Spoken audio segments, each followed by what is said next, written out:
કેમ છો બધા મિત્રો? મજામાં જઈશો. આજ હું છે ને એક જગ્યાએ આવ્યો છું. તમને બધાને ખબર જ છે કે હું અહીંયા હાઈવે ઉપર જે જગ્યા છે એ બધી બતાવતો હોય. પણ આપણે બીજે જવાનો તો એટલો બધો ટાઈમ મળતો ના હોય. હવે આપણે બપોરે 1 કલાકની લંચ બ્રેક પડે એ લંચ બ્રેકમાં આપણે વિડીયો બનાવતા હોય ને એવું બધું કરતા હોય, સ્ટ્રગલ કરીએ છીએ. તો તમે બધા સાથ સહકાર દેજો, સપોર્ટ કરજો, લાઈક કોમેન્ટ ને સબસ્ક્રાઈબ ને કરજો. ફેસબુકમાં જોતા હોય તો ફોલો કરજો. જ્યાં મંદિર છે, નાના નાના મંદિર છે. અહીંયા જ્યાં ચામુંડમાનું મંદિર છે. આપણે જોઈએ અંદર જય ચામુંડામાં. અંદર જો તમને દેખાય તો ઠીક છે, ને આમાં મને બરોબર દેખાતું નથી. જય ચામુંડમાં. ચામુંડમાનું મંદિર છે. અહીંયા મારેલું છે તાળું. અહીંયા સીતારામ લખેલું છે. કેનું મંદિર હોય. અહીંયા શ્રી રામચંદ્ર ભગવાનનો રામ દરબાર છે. આ બધું હટાવીને બતાવું. પગ મારા એટલા બધા તપે છે ને. આમ જો જય શ્રી. અહીંયા લક્ષ્મીનારાયણનું મંદિર છે. મંદિર બહુ સરસ છે, પણ આ લોકોએ અહીંયા છે ને તાળું મારીને કેમ રાખ્યું એ મને કંઈ સમજાતું નથી. નકર મંદિરની અંદર એટલું બધું કંઈ છે નહીં. નકર એમ થાય કે આ લોકો લઈ જાય એવું બધું થાય. જગ્યા બહુ સારી છે, સરસ વનભોજન કર્યા જેવી. મને બતાવું. મહાદેવ ભોળિયાનાથનું મંદિર છે. કોમેન્ટમાં લખી દેજો હર હર મહાદેવ. આ છે નંદી મહારાજ. અહીંયા આ મંદિરની પાછળનો ભાગ બિલેશ્વર મહાદેવ એવું લખ્યું છે. અને આ છે એ હાઈવે, નેશનલ હાઈવે રાજકોટ 27. અને જો અહીંયા આગળ છે ને એવી રીતના ઝાડવા ને એવું બધું છે. આપણે અહીં દર્શન કરી લીધા. અહીંયા ધૂણો છે, પણ હું જ્યારે આવું ત્યારે આ મંદિર બંધ જ હોય અહીંયા.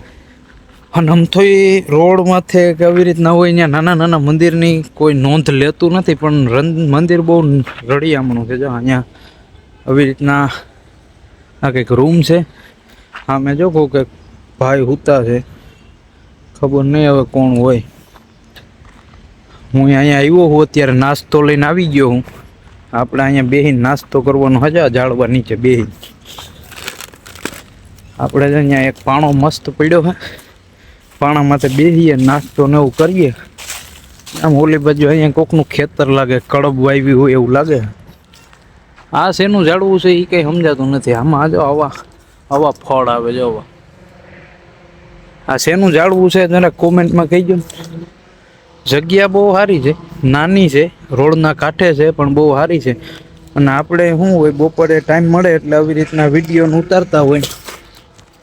તો તમે બધા સાથ સહકારને સપોર્ટને દેજો.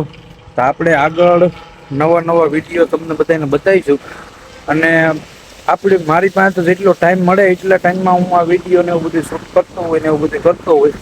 એડિટિંગ કરવાનો ને ઘણો બધો ટાઈમ આપણે ના મળતો હોય, કેમ કે આપણે 12 કલાક નોકરી કરતા હોય. તો તમે બધા સાથ સહકારને સપોર્ટને કહેશો તો કંઈક આગળ આપણે વધશું આમાં. જો આ નાસ્તો લઈ આવ્યો અત્યારે. નાસ્તો અહીં બેહીને કરી લઈએ.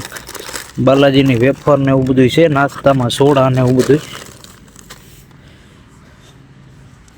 બેલે બેઠા કરી લઈએ નાસ્તો શાંતિથી. તો તમે બધા મારો વિડીયો જોતા રહીજો, લાઈક કોમેન્ટ ને સબસ્ક્રાઈબ ને કરતા રહીજો. ભગવાનના દર્શન કરજો. અને અહીંયા હું બેઠો ને ન્યા છે ને, જ્યાં તમને વાળ દેખાયા, અહીંયા છે ને ગમે એ જનાવર અહીંયા છે ને આવી ગયેલું છે ને. અહીંયા છે ને ઘણેલું છે એના જનાવરના વાળ છે. ગમે ભૂનણું હોય ને એના જેવું લાગે મને તો ભૂનણાના વાળ. એટલે આપણે હવે અહીં બેહવું નથી. આપણે આમ ક્યાંક આગળ બેસીએ અને ત્યાં બેસીને પછી શાંતિથી નાસ્તો કરીએ. તો બન્યા રહીજો તમે. મારા નવા વિડીયો જોઈ રાખજો. અને સાથ સહકારને સપોર્ટ કરજો. લાઈક કોમેન્ટ ને સબસ્ક્રાઈબ કરજો. ફેસબુકમાં જોતા હોય તો ફોલો કરી દેજો. મળીએ બીજા નવા વ્લોગમાં.